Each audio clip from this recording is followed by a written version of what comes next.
जब भी गुजरात का चुनाव आता है, भारतीय जनता पार्टी, नरेंद्र मोदी जी और उनका जो इकोसिस्टम है,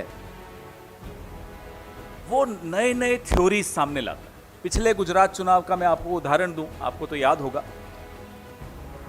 अचानक एक दिन नरेंद्र मोदी जी का जो एक इकोसिस्टम है, अचानक बोलता है कि साहब एक डिनर हुआ जंगपुरा में कहीं, जिसमें इस देश के पूर्व सेनाध्यक्ष जनरल दीपक कपूर, जिसमें इस देश के पूर्व प्रधानमंत्री डॉक्टर मनमोहन सिंह और अनेक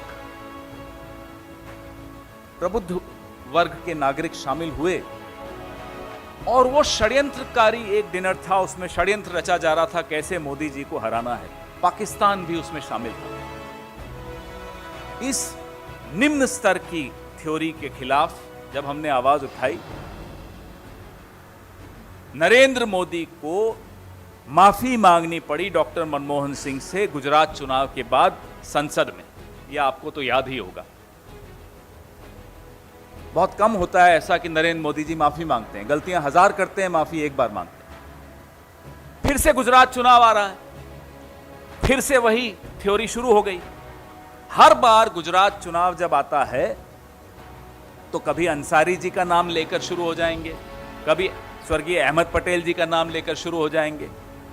और मैं याद दिला दूं आपको, जिस एसआईटी ने श्री नरेंद्र मोदी को क्लीन चिट दी थी, उसके अध्यक्ष श्री राघवन को पुरस्कृत किया गया।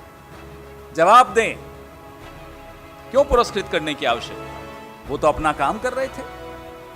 उनको रिटायरमेंट के इतने सालों के बाद राजदूत बनाने की आवश्यकता क्यों पड़ी?